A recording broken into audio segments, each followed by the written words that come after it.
Shalom, shalom, shalom, peuple de Dieu. Je vous salue tous dans le nom puissant de Jésus-Christ. Voilà encore une journée passée. Cette soir, je suis là juste pour partager avec vous un message de la part du Seigneur. Un message que le Seigneur a mis dans mon cœur. Vraiment, il y a déjà certains jours, je préparais là-dessus.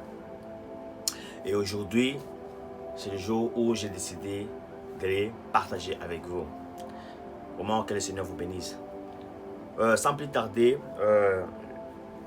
nous allons commencer. Avant de commencer ma vidéo, j'aimerais que toi, mon frère, toi, ma soeur, là où tu es, n'oublie pas de s'inscrire et d'activer les signaux, le cloche, afin que quand je vais poster une nouvelle vidéo aux jours à venir, que tu ne puisses pas manquer et que tu puisses vraiment aussi les voir et être notifié pour que tu puisses l'assister.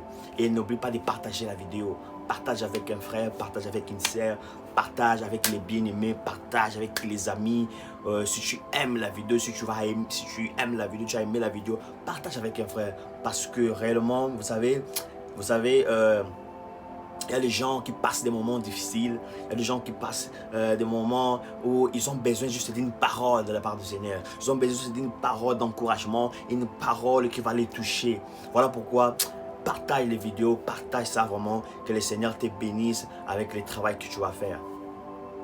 Sans plus tarder, aujourd'hui, nous allons parler, en fait, notre thème, c'est l'amour de Dieu pour le monde. L'amour de nous pour le monde. Nous allons, d'abord, je vais ici définir le mot l'amour. L'amour, c'est les sentiments vifs qui poussent à aimer, à vouloir du bien, à aider à s'identifier les plus ou moins. Donc l'amour, dans la définition concrète en fait des dictionnaires, signifie juste c'est un sentiment qui pousse à aimer et à vouloir faire du bien. Maintenant, si nous entrons maintenant dans le contexte de la Bible, dans le contexte de Dieu, nous allons lire 1 Corinthiens. Nous allons lire 1 Corinthiens. Si vous avez une Bible là-bas, là où tu es mon frère, si tu as une Bible là-bas où tu es, j'aimerais vraiment que tu prends la Bible et que tu lis avec moi ces passages. 1 Corinthiens 4, 1 Corinthiens 13, des versets 4 à 8, qui nous dit: l'amour est patient, l'amour rend service, il n'est pas jaloux, il ne se vante pas, il ne se gonfle pas d'orgueil, l'amour ne fait rien de honteux, il ne cherche pas son intérêt, il ne se met pas en colère, il ne se souvient pas du mal, il ne se réjouit pas de l'injustice, mais il se réjouit de la vérité. L'amour esquisse tout, il croit tout, il espère tout, il supporte tout. L'amour ne disparaîtra jamais. Mon frère, l'amour pardonne. L'amour pardonne.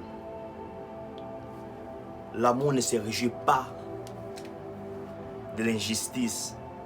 L'amour pardonne. Aujourd'hui, nous voyons des gens qui ont subi peut-être par erreur ou par ignorance une cour en fait de la famille. Je prends un exemple d'un papa qui a pu faire une erreur, une erreur aux années passées de la vie, et l'enfant a pris cela, a grandi avec, il a gardé ça comme rancœur, et les jours qu'il a pu terminer ses études, faire tout cela, il a commencé maintenant à plus s'occuper de son père à cause de quelque chose que son père a pu faire les années passées. Il a commencé à maltraiter son père. J'ai déjà vu ce cas. Vraiment, c'est très triste.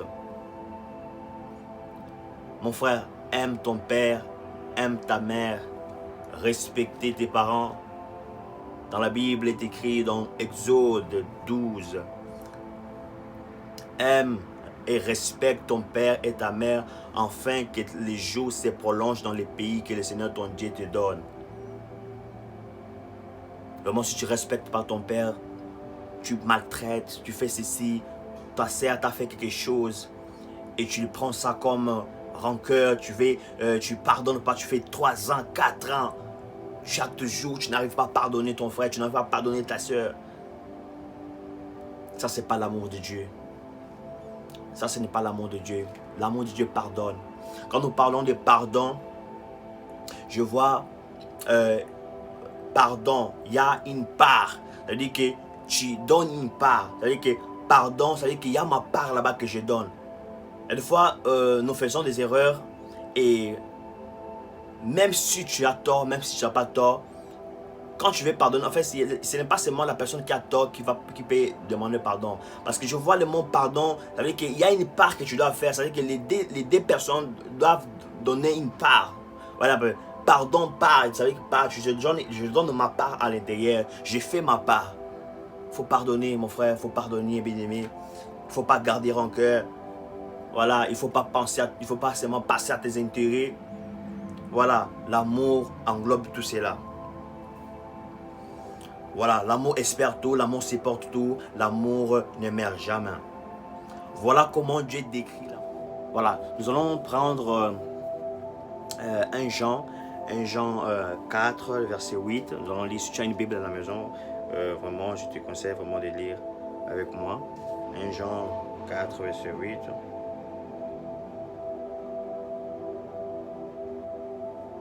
Voilà, qui nous dit juste, qui n'aime pas n'a pas connu Dieu, car Dieu est amour. Mon frère, Dieu est amour, Dieu aime. Et réellement, si tu dis que tu as l'amour de Dieu et tu ne pardonnes pas, tu fais seulement des choses mauvaises devant les autres, tu ne fais rien de bien, réellement, je crois que Dieu n'habite pas en toi. Car Dieu est amour et là où Dieu habite, il y a toujours des choses merveilleuses. L'amour de Dieu est bon envers tous. L'amour de Jésus a fait bien à tous sans discrimination. L'amour de Jésus cherche encore les intérêts des autres. Si nous prenons Jean 3, 16 qui nous dit juste: en effet, Dieu a tant aimé le monde qu'il a donné son Fils unique afin que quiconque croit en lui ne périsse point, mais qui ait la vie éternelle. À cause de son amour, Dieu a envoyé son Fils unique. À cause de son amour, Dieu a envoyé son Fils afin de venir être sacrifié comme l'agneau de Dieu qui enlève les péchés du monde. Dieu a envoyé son Fils à cause de toi. Dieu a envoyé son Fils à cause de toi, à cause de l'amour qu'il a pour toi, à cause de l'amour qu'il a pour moi. J'ai été sauvé par Christ. Je suis sauvé par Christ. J'ai été racheté. Moi, vraiment, Dieu est amour. Dieu est amour. Bien-aimé, le Seigneur t'aime malgré tout ce que tu fais, malgré tout ce que tu penses que tu n'es pas capable ou que Dieu ne peut pas t'aimer. Je te dis si tu te trompes, car Dieu t'aime. Dieu t'aime beaucoup et il a vraiment de grandes choses pour toi. Il y a vraiment de grandes choses pour toi. Si nous lisons Romains 5, 8, prenons Romains.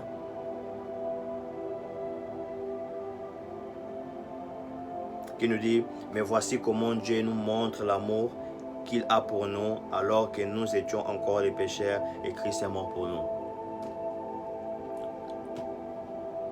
Malgré nos péchés, malgré ce que nous avons fait, malgré les choses que j'ai fait, Dieu m'a sauvé. Malgré les choses que tu as fait, Dieu attend. Dieu veut que tu changes ta vie. Il veut que tu tournes ton cœur vers lui, afin que tu donnes la vie éternelle. Mon frère, si tu es esclave du péché, si tu es esclave de quelque chose, si tu es esclave de quelque chose qui t'est... En fait, tu es esclave des années de quelque chose, tu n'arrives pas à laisser. Tu es esclave je ne sais pas, de la drogue, de quoi que ce soit, je ne sais pas. Tu vas recevoir la liberté aujourd'hui, tu vas recevoir la délivrance aujourd'hui. Sois libéré dans le nom puissant de Jésus. Reçois la délivrance. Oh yes, dans le nom puissant de Jésus. Que le Seigneur vous bénisse. Sans plus tarder, nous allons prendre Marc 2,17. Marc 2,17 qui nous dit: Je les ai entendus et leur dit, les gens en bonne santé n'ont pas besoin de médecins. Ce sont les malades qui en ont besoin. Je ne suis pas venu appeler ceux qui se croient justes, mais ceux qui se reconnaissent comme pécheurs. Christ est venu pour les malades. Christ n'est pas venu pour ceux qui sont en bonne santé, mais il est venu pour les malades. Il est venu pour toi et moi. Il est venu pour les gens qui sont pécheurs. Je vais vous dire quelque chose, mes amis. Vous savez, Dieu n'aime pas les péchés. Dieu haït les péchés. Dieu déteste les péchés. Mais Dieu aime les pécheurs. Dieu t'aime toi. Il n'aime pas ce que tu fais. Il y a une différence. Dieu n'aime pas ce que tu fais, mais il t'aime toi. Il veut que tu changes. Il veut que tu laisses, tu abandonnes tout ce que tu fais. Il veut que tu laisses tout ce que tu fais afin de le suivre, afin qu'il te fait devenir un meilleur homme. Abandonne ce que tu fais, car ça détruit ta vie. Le Seigneur a besoin de toi. Le Seigneur t'aime, mon frère. Malgré tout ce que tu fais, le Seigneur a besoin de toi. A besoin de ton cœur. Tourne ton cœur vers lui et le Seigneur va te bénir. Amen. 1 Jean 1,9.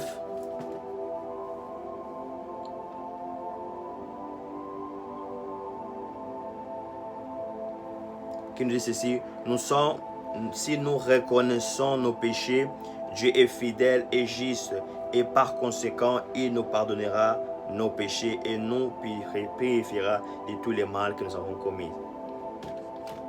Si tu reconnais ton péché, si tu reconnais réellement que voilà tout ce que tu as fait, le Seigneur te pardonnera. Le Seigneur est amour.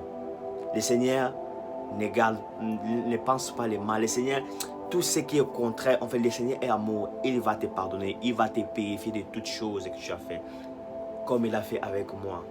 Le Seigneur m'a enlevé là où j'étais. J'ai fait des choses qui n'étaient pas vraiment bonnes. Mais le Seigneur m'a racheté. Le Seigneur m'a pris, il m'a lavé. Aujourd'hui, il m'a fait devenir son serviteur. Aujourd'hui, je sers car je l'aime.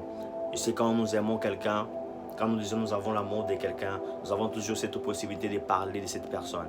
C'est la même chose, tu vois, les couples, les gens qui sont mariés. Voilà que non, il y a certains, la femme parle de son mari là où il part avec ses amis, et l'homme aussi parle de sa femme. Oh, voilà ma femme, c'est une très belle femme, c'est une très bonne femme, elle fait ceci et je suis fier d'elle, elle est intelligente et tout et tout. Voilà, parce qu'il y a l'amour. C'est la même chose avec moi, avec mon Dieu, avec Christ. Je l'aime et j'aime toujours parler de Dieu. Dieu est merveilleux. Ce qu'il a fait avec moi, il le fera plus avec toi. Il fera plus avec toi. Il y a des grandes choses que le Seigneur garde pour toi. Juste abandonne tes péchés. Juste abandonne ce que tu fais et reviens à Christ. Viens et demande, appelle Christ dans ta vie et tu seras sauvé.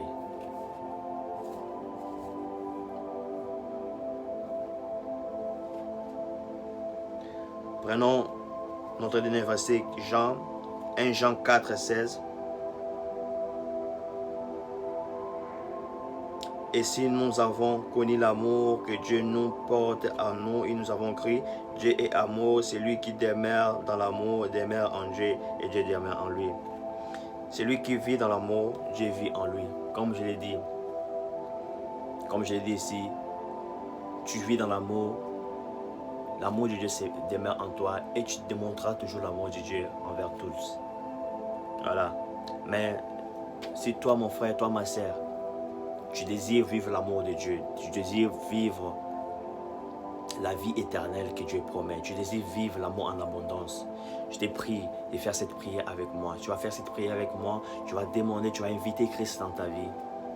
Enfin, en fait, je dis ceci, ce n'est pas un hasard que tu sois là aujourd'hui. Ce n'est pas un hasard qu'aujourd'hui tu t'es assis derrière cette caméra. tu assistes cette vidéo parce que Dieu a préparé, il a voulu qu'aujourd'hui que tu reçoives vraiment ce message. Il a voulu aujourd'hui que tu sois libre des péchés, que tu sois libre de toutes ces choses qui t'enchaînent. En fait, que tu sois libre de tous les mal. Dieu a besoin de toi. Dieu a envoyé son Fils afin que nous soyons libres.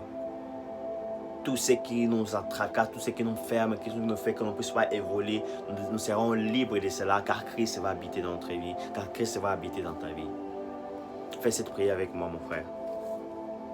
Dispose de toi juste, ferme les yeux et nous allons faire cette prière ensemble. Seigneur Jésus, pardonne mes péchés. J'ouvre la porte de ma vie.